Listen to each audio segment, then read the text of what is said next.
Win Today Hockey O'Clock. I cannot emphasize enough how much I've been looking forward to having this conversation. It is episode 201 of Win Today Hockey O'Clock, and conveniently enough, it happens one episode after the big number 200 in Linz. And for that matter, it gives me great pleasure to have the championship winning head coach of the Black Wings Linz of 11-12 here with me. He's also the winningest head coach in league history, Coach Rob Daum. Pleasure to having you here in the beautiful Win Today studio. It's my pleasure. Thank you for the intro.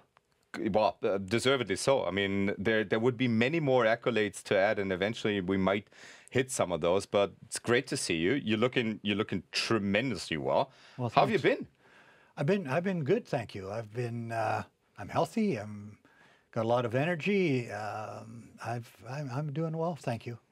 It's a great time of the year to talk with you, and this goes to all the listeners and viewers out there. Yes, you can also see this, what we're doing, and I'd advise you to log on to YouTube right now. You'll find the link of this in the show notes of the usual podcast, because we're trying to talk about some of the teams. Obviously, first and foremost, it's great to see you sporting a beard for the very first time. Well, it is the first time. I've always been clean-shaven my whole life until a couple of months ago I decided to let it grow, and people of importance liked it, so I've just kept it. So it's indeed great to see you, and we're also going to dissect some of the teams in the league in this part, and this is part of a two-part series. We'll talk about some of the teams in the top six, and in the second part, which will be out a week from now, we'll talk about some of the teams that are currently in the bottom seven and what they can do to work their way up their ranks. And just as a general note, we're recording these conversations a little farther out than usual. It's mid-January right now. And as of this recording, you'll hear a lot of numbers that might change and a lot of placements that might change, because these conversations conveniently come out during Super Bowl week, where Win Today is on site in New Orleans too. Yeah, getting a Super Bowl trip in here. And the second part, we'll see the day of lights at the start of the home stretch of the regular season. I think it's February 12th. So if some major changes are taking place in between now and the appearance of these podcasts, please be aware of that. Coach, so much for the introductory part. A lot of people, I'm sure, are wondering, what have you been up to lately? How often has the phone been ringing? There have been openings, other maybe more attractive than others. How often did the phone ring? That's rung a couple times. I thought I was in line for a couple of different jobs, but unfortunately, it didn't come to fruition. And I really like the opportunity to coach again. As as I mentioned earlier, I feel good. I've got lots of energy. I think I've got lots to offer somebody that is looking for a coach, and I just have to. There haven't been as many changes this year as over previous years. Often, there's 2 or 3 times more changes than there have been this year. It's just been one of those years, which is great for the guys that are coaching and not so good for the guys that aren't. Now, you're one of the brightest hockey minds this country and this league has seen, and you're the winningest head coach, and you've become the winningest head coach by being well-prepared, tactically advanced, and for so many other reasons. If you're looking for a job, and if you're considering taking a job, what would be a thing, or what would be things that entice you? Well, I think the biggest thing is the people you're working with.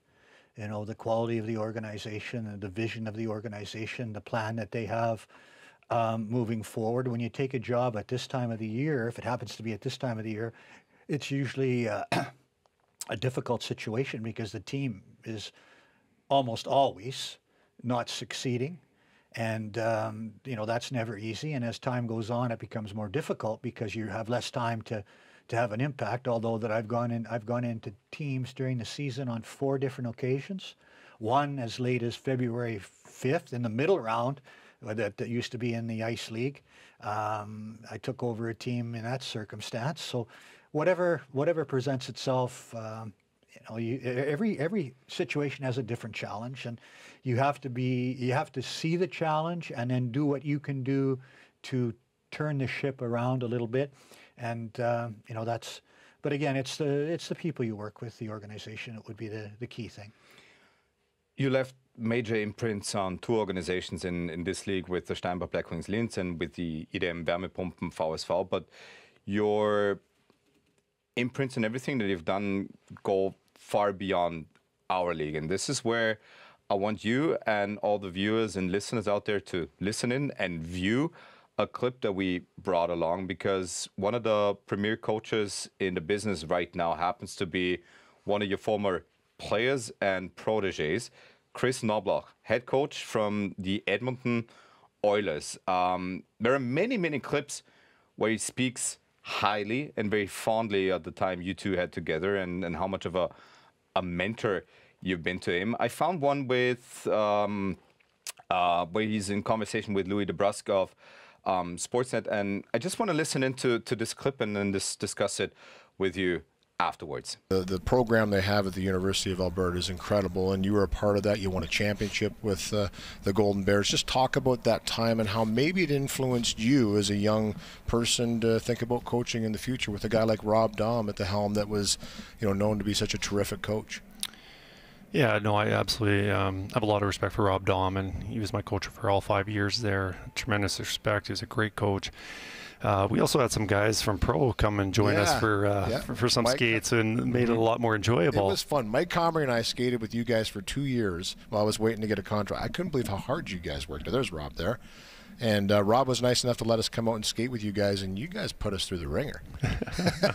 Louis was on the record earlier today as saying he had to work harder with the U of A Golden Bears than he did with. It was incredible. I was so impressed with how hard you guys worked. I really was. You guys came after studies, after school. The practice were in the evening, and you guys left it out there every day. But you talked about the competition today there with that extra line and extra people. You were always fighting for more time, and that kind of sparked that competitive nature. Well, there was a couple of things. One, we had a lot of good hockey players, graduating mostly from the Western Hockey League. But, we had about 5 lines, so a lot of guys were hungry to get in the lineup, so there was a lot of competition. But we had a lot of players who had aspirations to go and play pro after. Yeah. Some of the players, like eventually, not during my time, but like Derek Ryan played for the Golden Bears, and obviously he's moved on to the NHL, and we also, many of us had that same aspirations, and it didn't work out. A lot of guys did go and play some pro and a lot into the American Hockey League, but no NHL games. But we were still pushing. There was a lot of pride, and it was a wonderful organization. A wonderful organization, and that's only the peak of the iceberg, because there's so much respect in there. And he also verbally mentioned it. You're a great coach, tremendous respect. Made you laugh too when they talked about you bringing the guys in and working them hard. But granted the fact that there's still so many years left of you having a great coaching career, it's also probably the part of your career where one can start talking about legacy. And literally every clip that I found of Chris Knobloch talking about you, it's the respect component, what he learned from you, that he admires you as a coach. What does it mean to you knowing that you've had a hand in influencing the next great generation of coaches? It means a lot. It means a lot to me when I see clips like that.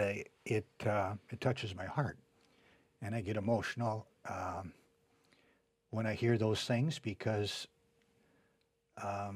it's when people feel that way about you, it means a lot. It means a lot more than wins or losses.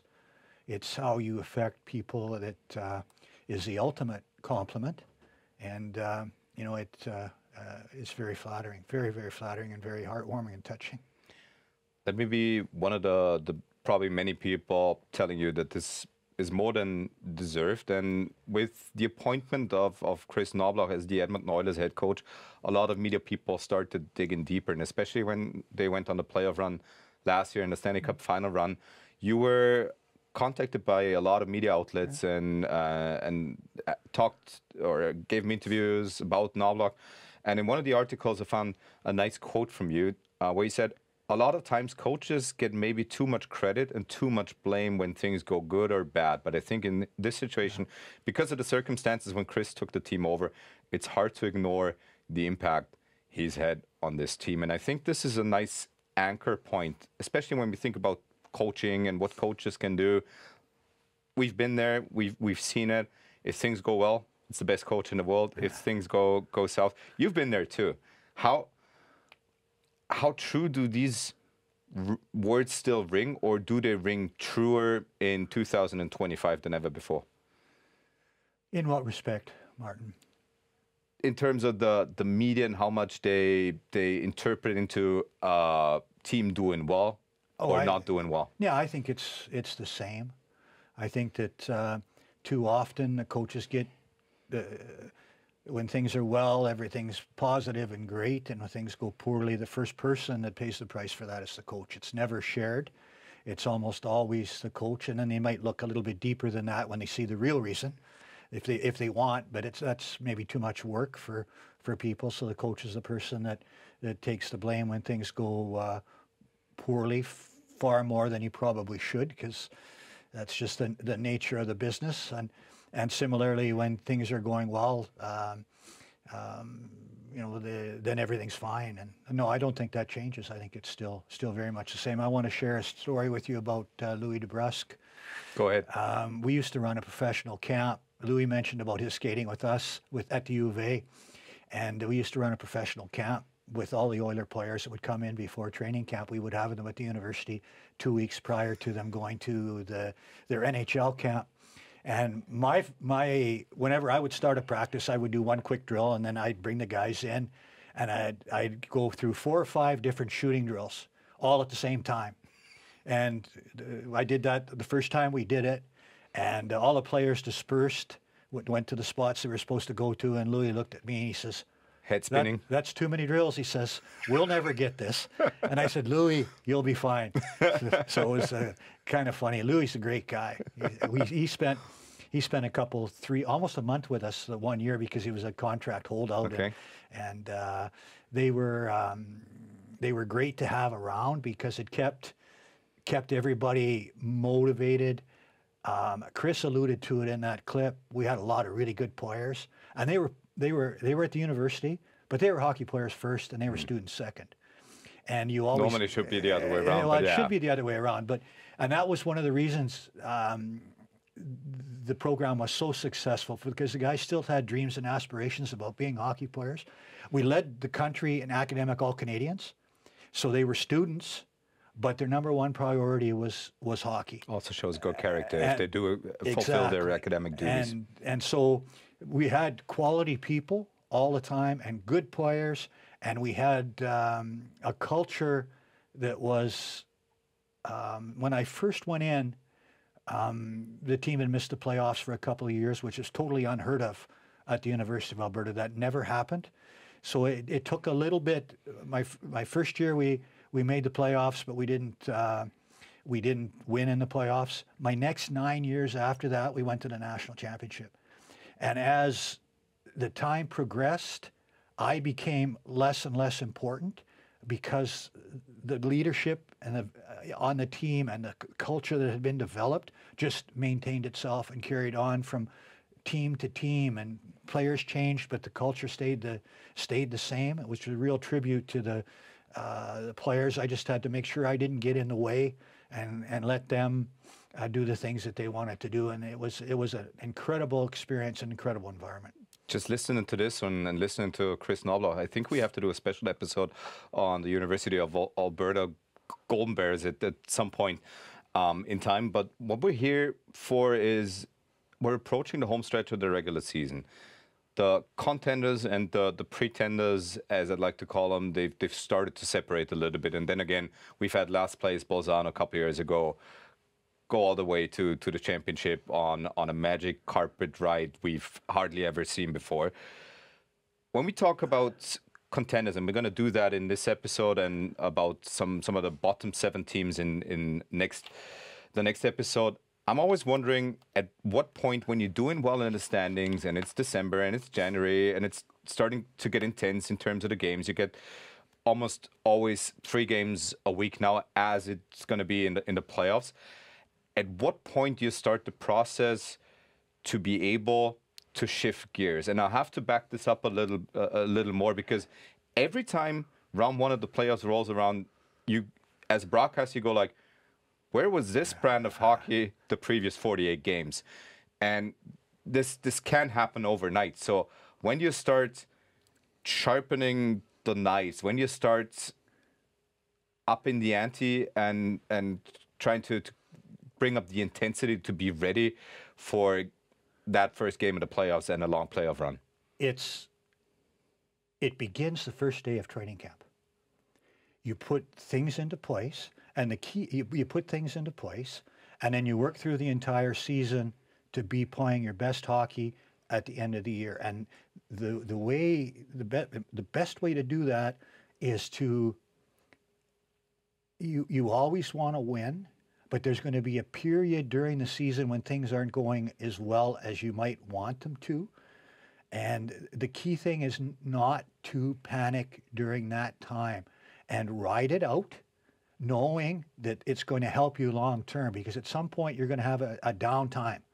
And if you have that downtime and you panic and you push, then you force yourself out of it instead of letting yourself get out of it, which then if you let yourself get out, then you have the attention of the team, and they realize that now we have to do this to be successful. And you put that in place at the beginning of the year. You've got everything, and you work on it throughout the course of the year, but just don't panic when things aren't going as well as you might like. Easier said than done. Easier said than done. Be patient. And during that time, you do things to make sure it doesn't last forever, but you don't jump off the bridge every time something goes wrong. You just stay patient. You stay the course. And then by doing that, when you get to the international break, then you have your 10 days off or whatever it is. You take 4 or 5 days off, refresh, and then you come back. And my philosophy always was, as soon as that break was over, bang. You spend the 6 or 7 days of practice heading into the remaining games, full throttle, working on conditioning, fine-tuning every parts of your game, and then using that as a springboard for being at the right place at the right time in the playoffs. But if you don't do the work throughout the course of the entire season, then you don't have anything to build on. And you use that time to put your game really into place. So is there a point of no return when it's indeed too late to flip the switch or change things in the many processes? Well, I don't think you flipped a switch.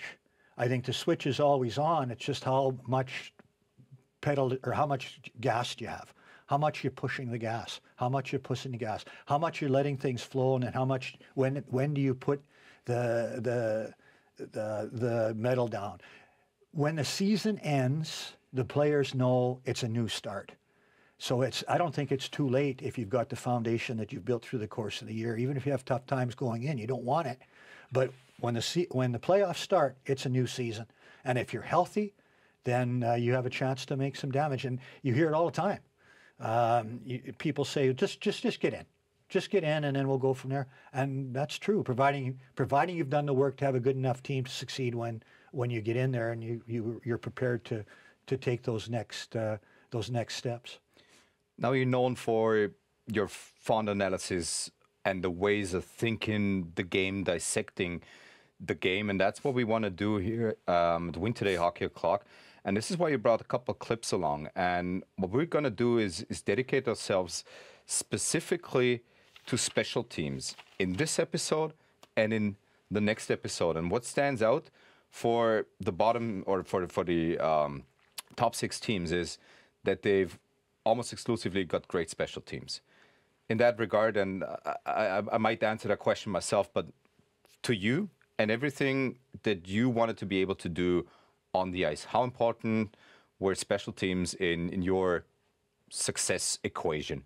Well, special teams are really important. They're really important. They're not as, how do I put this?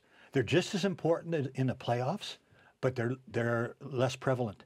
Because say what you want, There's fewer penalties in the playoffs than there is in the regular season. So if you're used to getting 5 power plays during the regular season, you're lucky to get 2 in the playoffs. So you need to make them count even more. You got to make them count even more, and so because they have a greater impact. So they're still as important. You just get fewer opportunities to take advantage if you have a good power play during the playoffs. So you better be able to produce offense 5-on-5, because if you're relying on your power play to produce offense for you to win games, you're probably not going to be able to do it in the playoffs, because you get fewer opportunities than you would during the regular season. And you're playing the same team night after night. Right. So that complicates things as well. I mean, the league is very much schedule driven. And by that I mean, if you look at some of the winning streaks that have started in the league, and this is no disrespect to any of the teams that I'm talking about here, but if you play 13, 12, 8, 9, and 7 in your first 5 games, Might be easier to go on a win streak. it's easier to go on a win streak than if you're playing 1, 2, 3. I mean, in that regard, and we've talked about this before we started the recording too, there appears to be several tiers in this year's championship, and I can really remember a championship where we had a clear-cut top 4, then some of the middle ground teams, and then some of the teams that want to get up, and some clear-cut bottom dwellers. Has the league ever been this segregated, separated? I think at one point it was, but not for a long time. Not for a long time. This is the most difference I've seen between 13 and 1 that there's ever been, or 13 and 4, or 12 and 13, or 11, 12, 13, and the top 4 teams. I think it's the greatest separation that I've seen in a number of years in the league. And similarly, even 10 to 11 is, I think there's a bigger separation than there has been in previous years. Again, what we want to do here is talk about some of the teams, and gladly enough, we were able to poll some of the fans at the Hockey Forum because they're extremely knowledgeable, and what we want to try to do here is create knowledge and a deeper understanding of the game.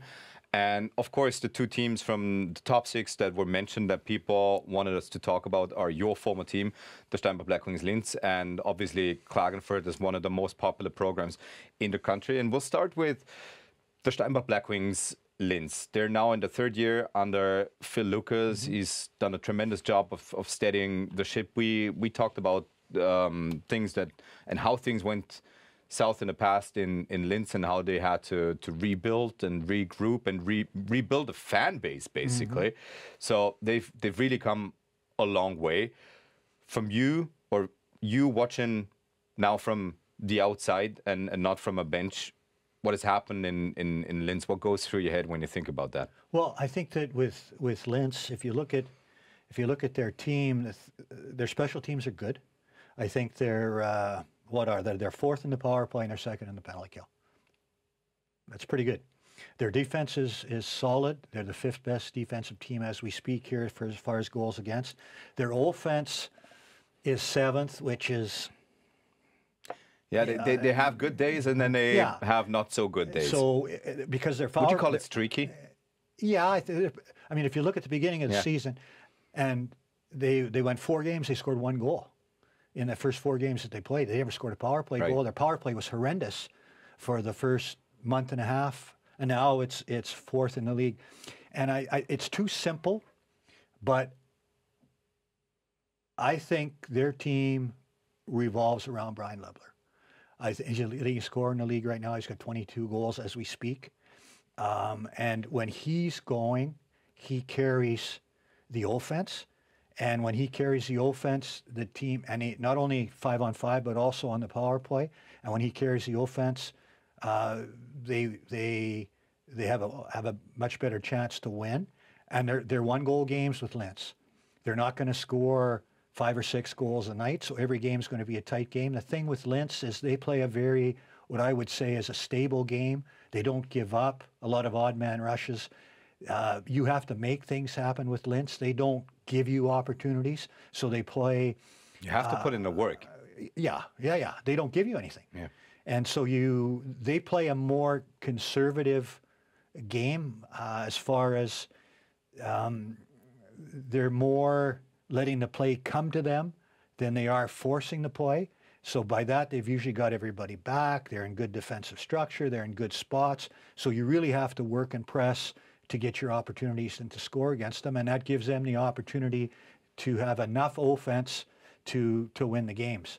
And if their power play is going, then they win the one-goal games a little bit easier than they do if they're not producing on the power play. Because every game they play in is a one-goal game, a tight game.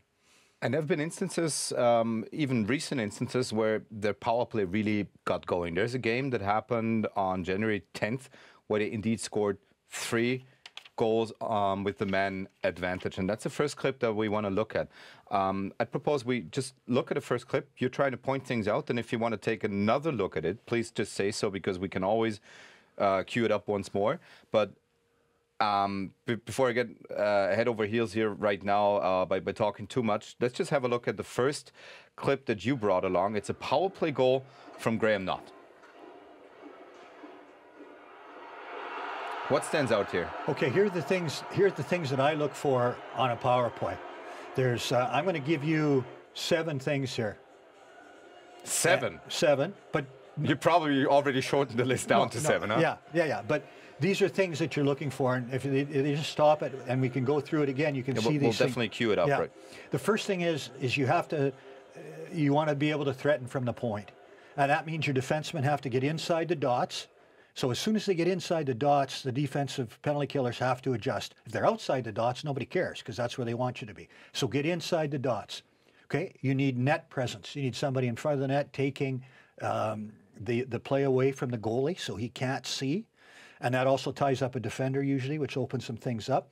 You're looking for seam passes, because a seam pass makes the defense adjust. Goalie's here, viewing, seam pass goes through, room to make a play. Then you're looking to get pucks to the net. And the other things that are not in this clip, you have to think possession before position, which means if you're under pressure, you have to get the puck first and then worry about setting up your power play, because if you don't get the puck, you can't set up your power play. Score off the rush if you get the chance, and have different looks. Now, if you look at this clip. Yeah, we'll cue it up once more, and you can say stop, and we'll stop it wherever you want it. Actually, stop it right here, please. Okay.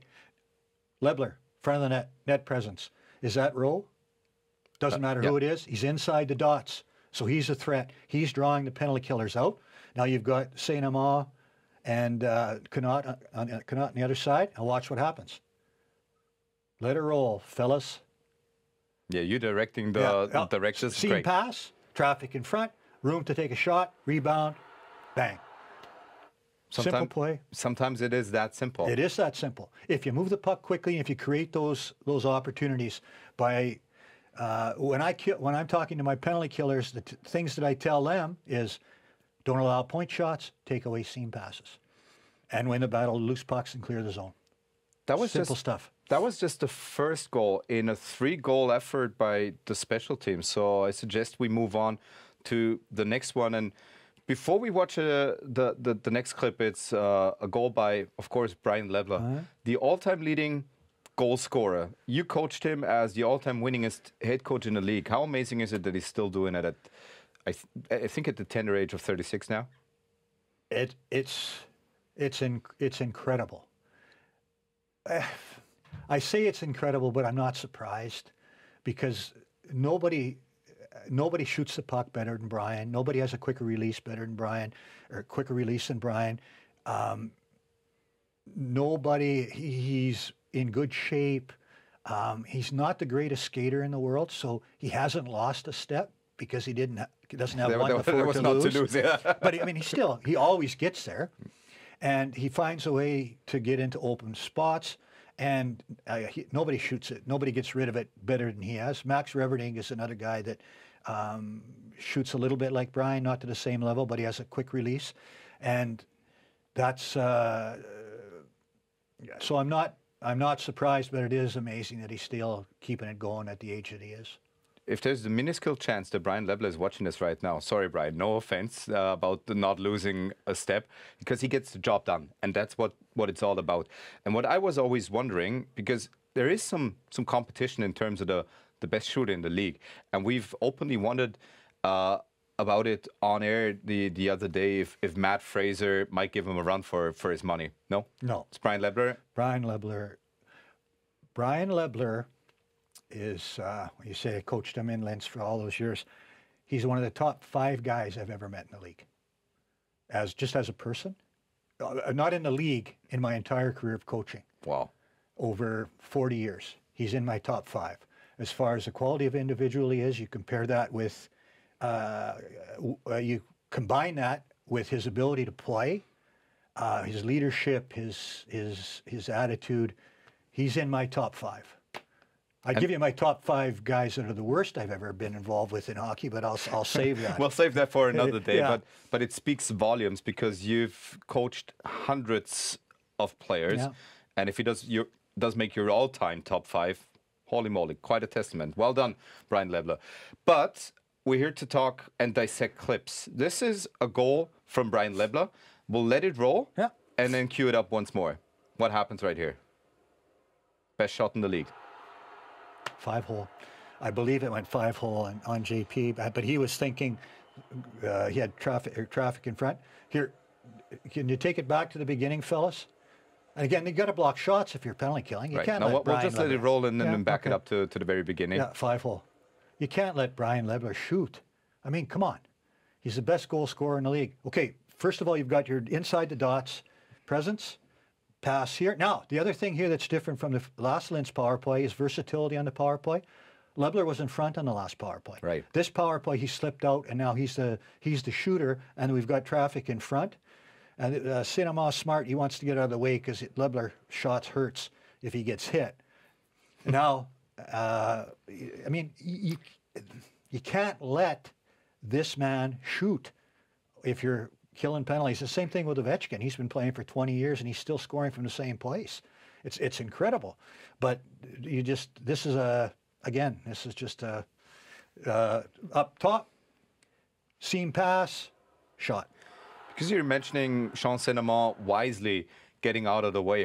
If this doesn't work, how mad are you as a coach on the bench that he's not taking away the goalie's eyes anymore? No, I'm not happy. Okay. I'm not happy, but I don't think he gets out of the way I'm not sure why he moves, but... well, Lebler's shot is one of the hardest. You don't want to get hit. I wouldn't blame him. Some guys shoot hard and some guys are heavy, and you hear that term. And by heavy, I mean it hurts when it hits you. I mean some guys can really shoot it, but it doesn't have the same impact. When Brian shoots, he shoots through a brick wall.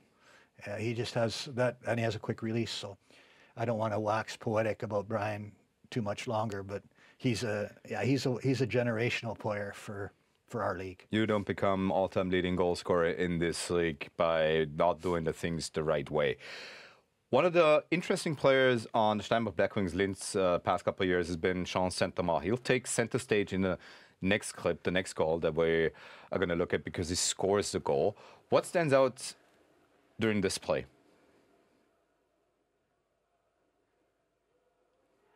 Okay, similar setup.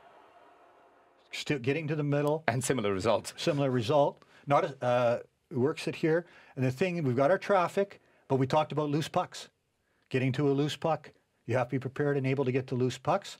And this is what happens here. There's a loose puck. He gets to it. Not a seam pass here, but we've got the shooting. We got double screen in front. So it's tough for the goaltender. Pass to the outside. Saint-Amand's an option in the middle. And again, he gets to the loose puck. A shot that the goalie can't catch. If the goalie catches that, it's over. So it's another thing that I try and emphasize with the people that I coach. Don't let the goalie catch the puck. If he catches it, the play's over. He doesn't catch it, and the rebound's there, and Saint-Amand puts it in. That's Lebler shooting again, correct? Which is why you make him aim for the pads or the blocker more often than not? Anything that allows... Well, first of all... Anything but the glove? Anything but the glove. Anything that he can't smother. And it's always more difficult. You can see, I think JP's... Is it JP or is Moser playing this game? I think it's JP, but anyway... He's trying to look around the traffic in front, and that makes it more difficult for him to track the play. And then, And if, of course, he's already out exactly, of position. yeah, he's bobbing and weaving to try and see the play, and then makes it more difficult to respond to the shot. And when you have trouble responding to the shots, it's harder to contain a rebound or catch it. Love when you start dissecting the plays. We've brought along one other clip for the Black Wings, and that takes us back to a November 15th game, I think it was, in Klagenfurt against the KAC. And it's a goal by Andreas Christa. And before we look at the goal, how about that bounce back year of Andreas Christa? He's been around for a long time. He's had so much success, and the last couple of years were very difficult. How nice is it to see that he's gotten back on track? No, it's great. It's great when players have the ability to get their game back. And he's always been a dangerous player, in my opinion. He always competes at high level, and sometimes it doesn't work. It's frustrating, but he's stuck with it. Now he's having some success again, which is always a good thing. One of the true good guys in this league, and he's the goal scorer in this clip. But what do we have to watch out here for? Okay.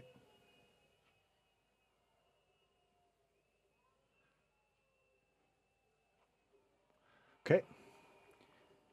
Key things to watch for here is getting to the loose puck. And anytime there's a loose puck, the defenders have to adjust, and they're trying to get to the puck. And you can watch Klagenfurt's defenders here. They really have to move, and they overplay. And it opens up the backdoor pass to Chrysler. First of all, Linz gets to the puck, draws two players, in the middle again, inside the dots. One-time shot, which is always difficult. Loose puck retrieval right here. Gets to it. Moves it right away, inside. Always want to move the puck inside if you can. Now he's got great offensive position. And you can see that everybody's looking. Go down to the goal line? He can, or exactly. Try to not risk that pass. Well, the D-man in front is frozen because of the guy that's low, and he just slides, and it's a one-timer. If he cradles this, the odds of it going in are limited because the goalie has a chance to get over, but he lets it go right away. One-time shooting is always important on the power play.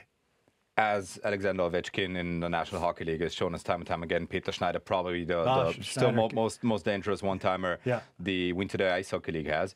Have we talked about, or you haven't talked about him, but we need to talk, I think, about Logan Rowe, because he's the man who made almost all the plays going. And you love to have a puck move in, power play, just a creator on the point.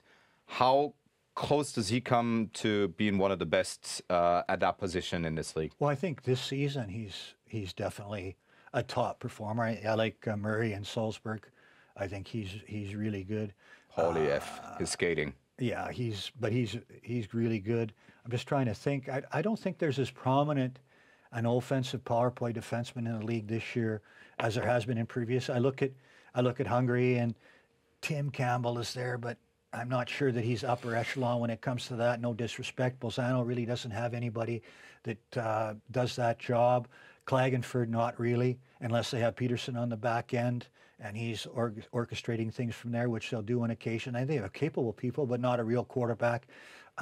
Gratz, the player that they've just recently hired, might fill that role. He's got offensive instincts. And you go down the list, Rowe might be, he's definitely on that list for sure, because I'm not certain there's as much competition as there has been in other years. You look at Heinrich in Vienna when he's healthy, he's really good at doing that. But I don't think there's as many as there have been in previous years.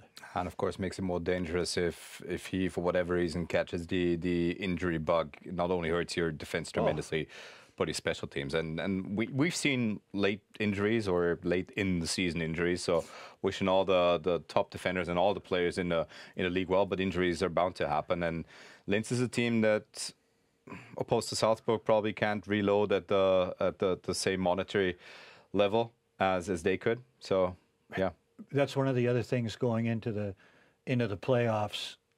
You have to be healthy, and the health of your team through the playoffs is really important. A couple of years ago, when I was in FELAC, may have been three years ago, the year we finished in second place. I can't remember which year it was. I get all my years confused, but I think it was 3 years ago.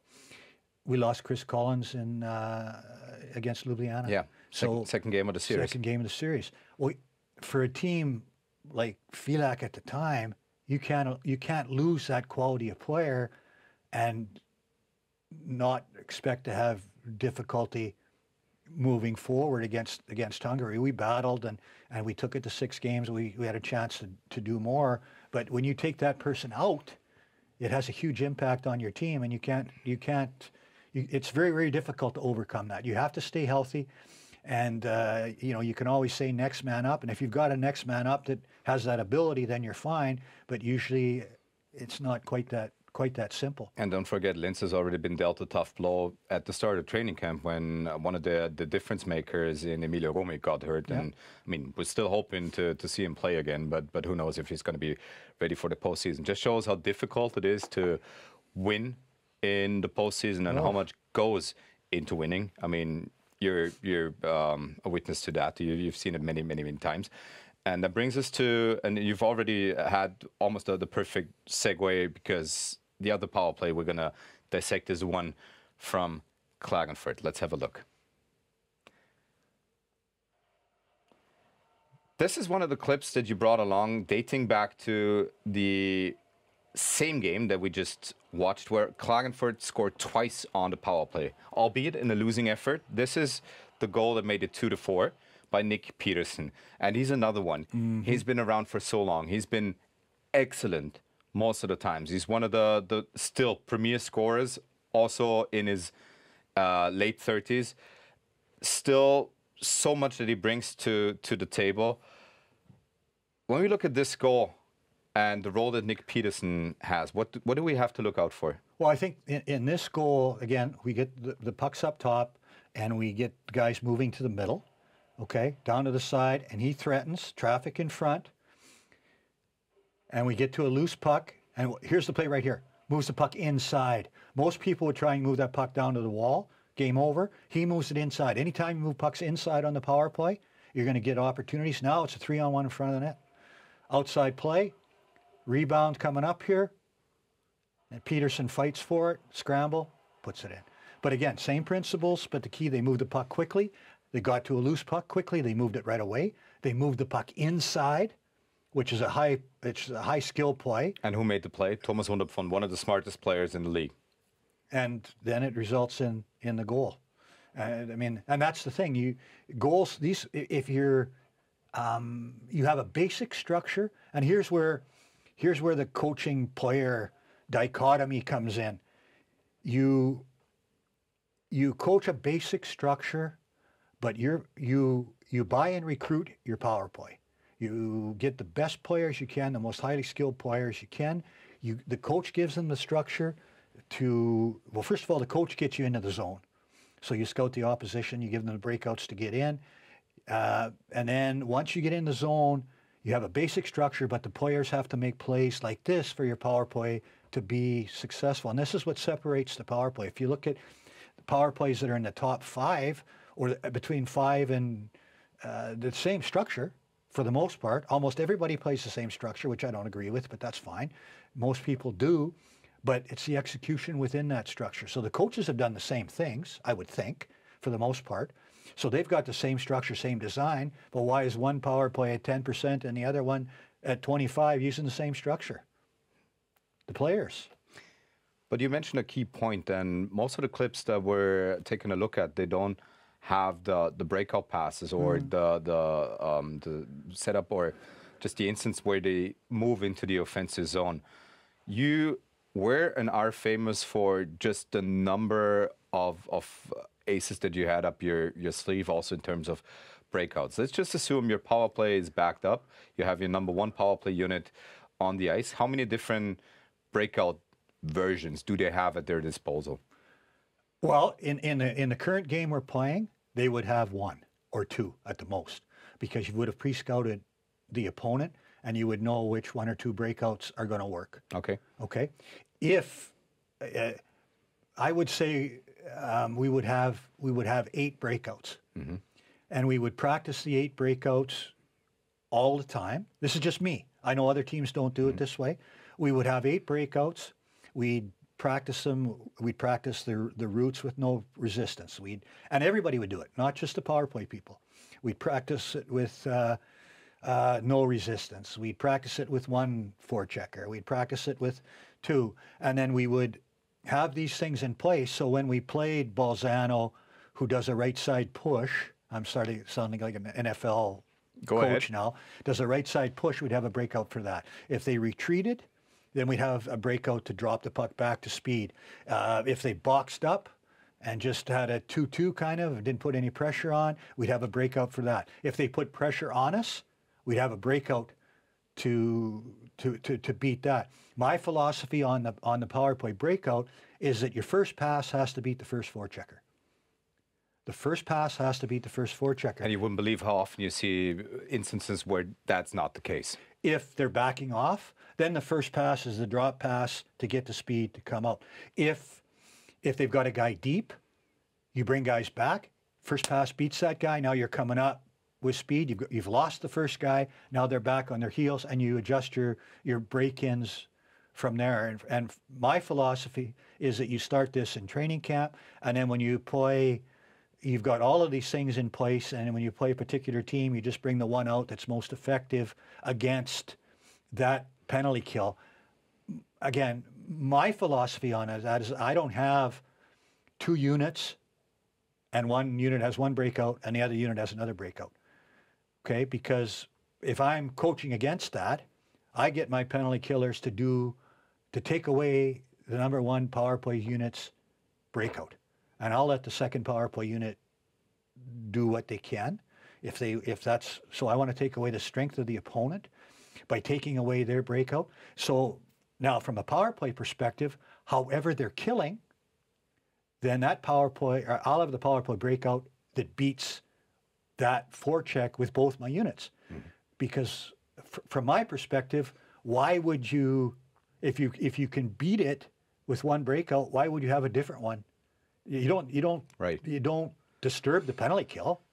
But let me just intersect it, because there are coaches and coaching staffs in the league and have been in the past who never seem to have a plan B. If plan A goes awry, there was no plan B. Mm. Now you have 8 different breakout versions in your toolbox, as I'd label it, and you're mostly using 2. But over the course of the series and the type playoff series that maybe goes 7, teams adjust and readjust. How often have you had to use everything that you had in your toolbox in a series or in a season? In a season, always. Okay. Otherwise, it wouldn't be there. There'd be no point in having it. It's plain and simple. Yeah. You know what? Let's take another look at another clip that you requested. It's a goal in the same game from November 15th. Nick Peterson just made it 2-4. Matthias Fromm, 3-4. What's in there? Okay, puck possession. Possession before position, get the puck out high. Well, that's just a good play, you beat a guy one-on-one, and you get the puck to the net. All these players are just getting pucks to the net with traffic and somebody there to bat it in. I'm not sure what Linz is doing on the penalty kill. They got lost here a little bit. And when you beat a guy, so you can see them here, there's 2 guys on the puck down low. They move it here, then they bring it over to, is it Fromm? Yeah. And now he just gets it passed here to the net with traffic in front, and that guy's all alone, makes a good play to go around. And then, again, the guy's all alone to get the rebound and put it in. A shot the goalie couldn't handle, rebounds in.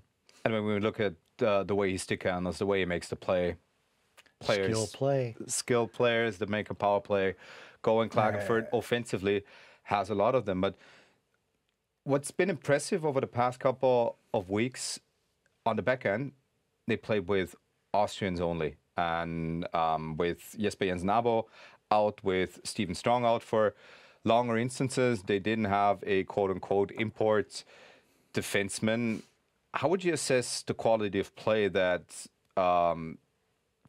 Klagenfurt's defense gave him without those 2 players? Oh, it's been really impressive.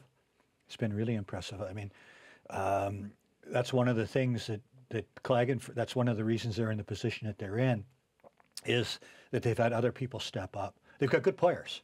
That's the first thing, and they've got good players. And I always, don't take this personally, I take offense to when people say Austrian versus import. To me, they're all hockey players. They've got good hockey players, and some of them just happen to be Austrian, and some of them happen to be North Americans. And I don't divide, personally, I don't divide players by nationality. I divide them by ability. And but the common thread is and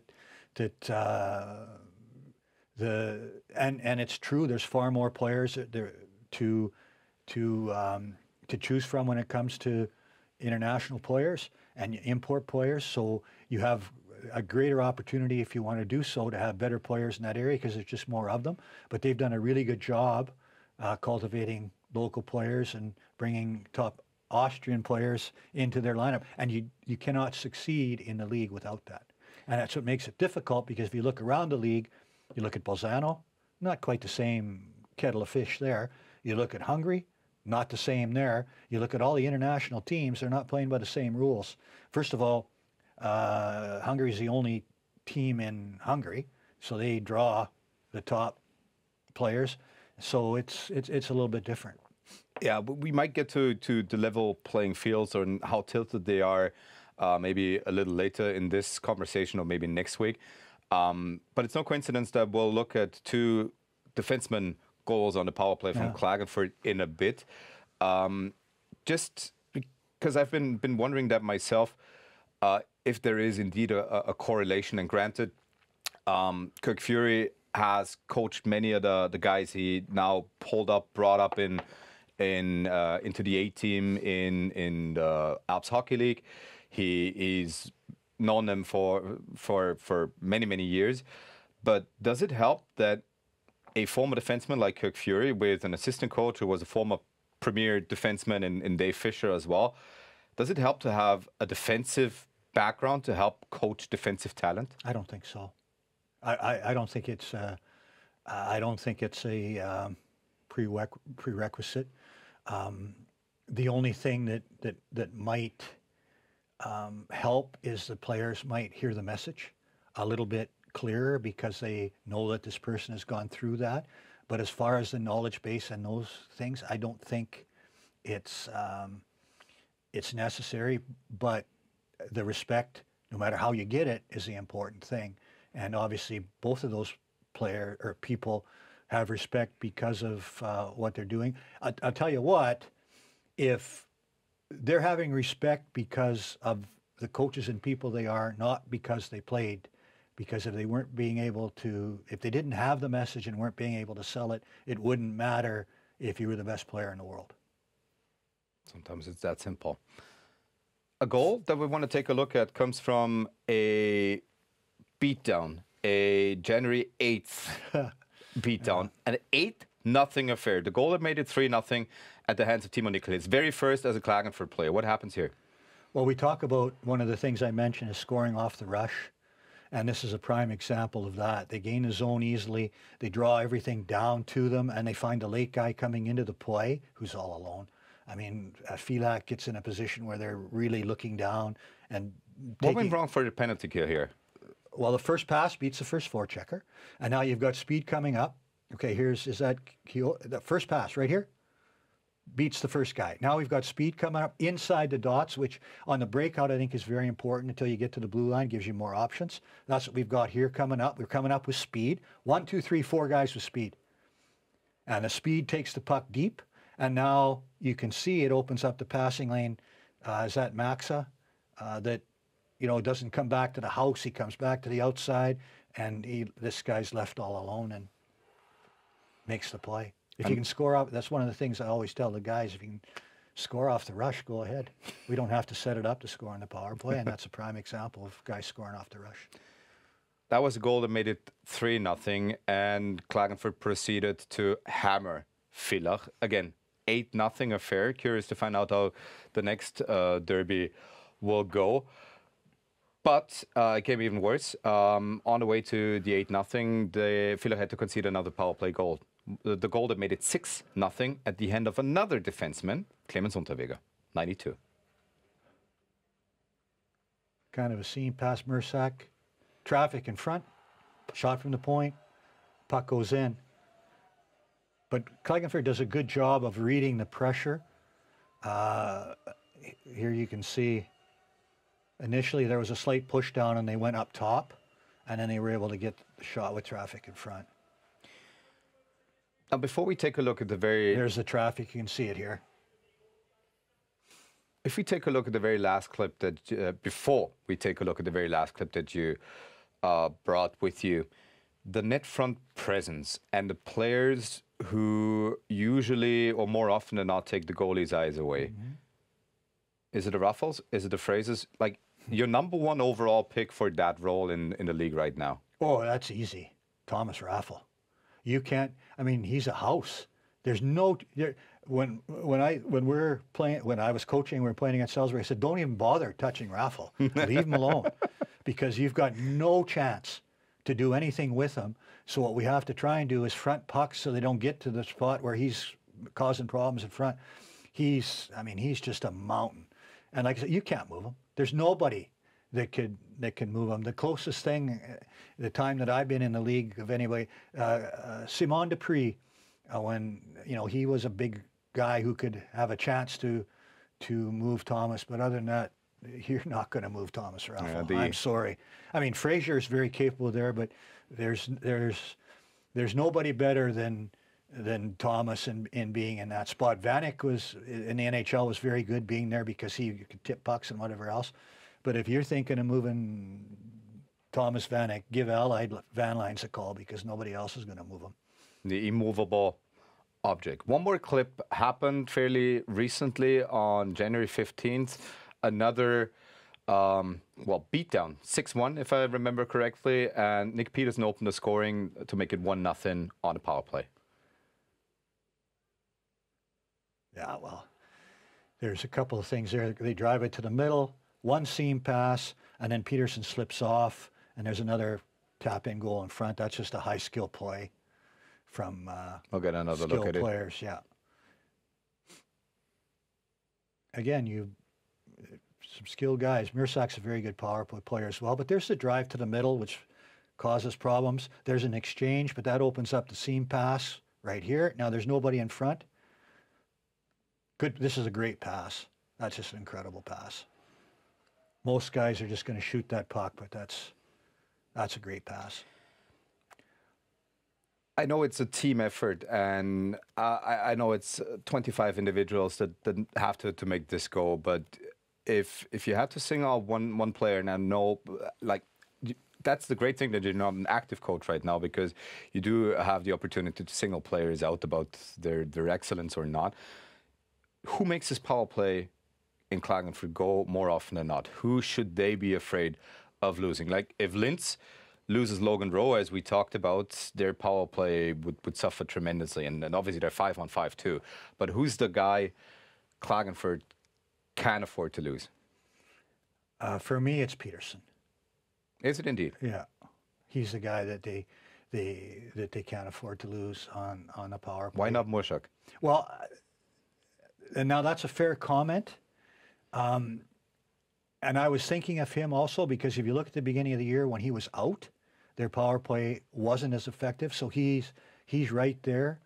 But if I'm coaching against Klagenfurt and I look at their lineup, and if Peterson is out of their lineup, and maybe it's because whenever in the derbies he was always so effective and so motivated.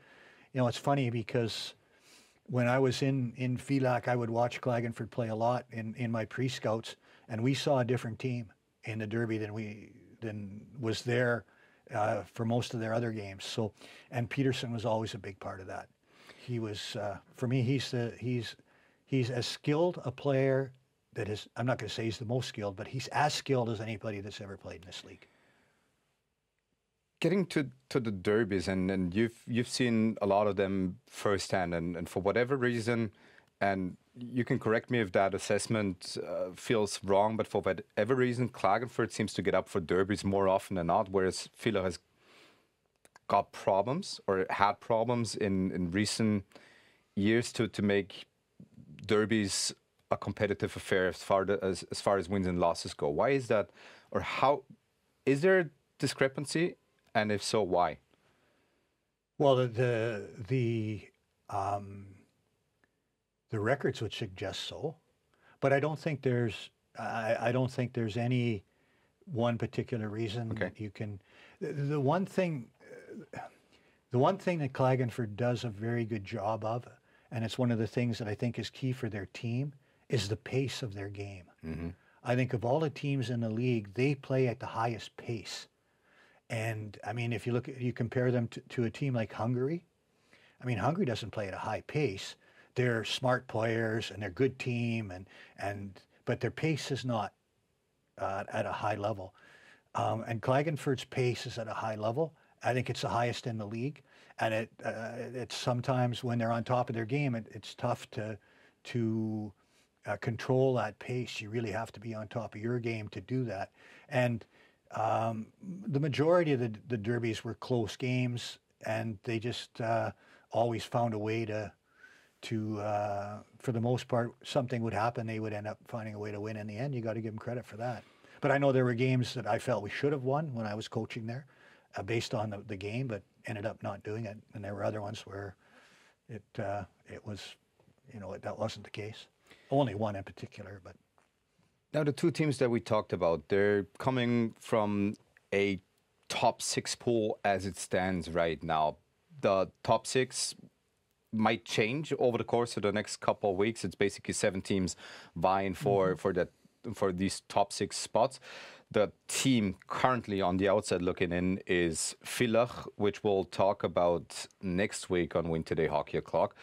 But just looking at those top 6 and which teams or team are, as it stands right now, and a lot can change on the personal side, injuries, whatnot, but which teams are set up best right now for a long postseason run? Is Salzburg still the team to beat, or do they have not more serious contenders than last year because Klagenfurt took them to a Game 7, Bolzano took them to a Game 7, but from what do you see right now, give me one team. One team? I'll handicap it a little bit. I think Hungary lost in the first round of the playoffs last year after a really good season, so that has to be a question mark. Salzburg has won 3 championships in a row. It's hard to win. 2 Game 7s in a row. Yeah, and so you have to wonder that's at some point that worm has got to turn. Klagenfurt went to Game 7 last year and are having another really good season, so you have to think they're going to be in the mix. Bolzano is another team that's been really close the last couple of years, but hasn't been able to get past Salzburg in really tight series, so you have to think they're in a spot where they might have a real good chance of winning this year. So that's 2. And then I think it's tougher for Graz and Linz because of Graz is I mean, they're a very good team, but they haven't, I think they're not playing at the level they need to play at in order to be the team. They just started coming up with a core, so maybe it's exactly. that year or two that they're away. You don't buy championships. We talked about it. I mentioned to you before we went on the air. You buy players, you build teams. And it takes time to build a team. You can do it in a season, but it takes time. And I think that's the spot they're in it. And, Linz is... I'll phrase the question differently, and I'll reference it to, or back reference it to the National Hockey League. We've seen that over-the-hump team now a couple of times. Florida lost against the Golden Knights, eventually got over the hump. The Avalanche had to stomach a couple gut punches in the playoffs, and then eventually got over the hump. And let's not even start talking about Tampa Bay and the many playoff oustings, and then finally winning the cup. Will we see an over-the-hump team this year? Well, I think if that's the team, I think it's Bolzano. For me, I think it's Bolzano if there's an over-the-hump team. Chris Knobloch had a great quote heading into the NHL finals last year. The guy asked him, do you think it's an advantage for Florida to have been in the Stanley Cup final the previous year? And Chris's comeback was, well, have you heard of the Buffalo Bills, who lost 4 Super Bowls? That was his comeback. Yeah. But I mean, in a row. I found it humorous, but I don't think you can underestimate the importance of having that experience. You know, it was tongue-in-cheek when he said it, but that makes a difference when you've been able to experience that. And I think Bolzano's been knocking at the door for a couple of years. And if I was going to pick a team that building has come to, that would be the team I would pick. I'm not going to pick them to win the championship, but that's your, you know, that what you're talking about, that would be the team I would say it's on that have paid a price previously to maybe win this year. We're about to find out. This episode comes out during the international break, so it's basically 3.5 more weeks until we get down to the nitty-gritty, the playoffs. This episode, we talked about the contenders. Next episode, I don't want to call them pretenders anymore. It's the bottom 7 teams and how they might round into shape and get back into business for the time being. Coach, it's always tremendous talking hockey with you. Glad I was able to pick your brain. Already looking forward to doing this next week. Thanks for talking hockey with me. Oh, my pleasure.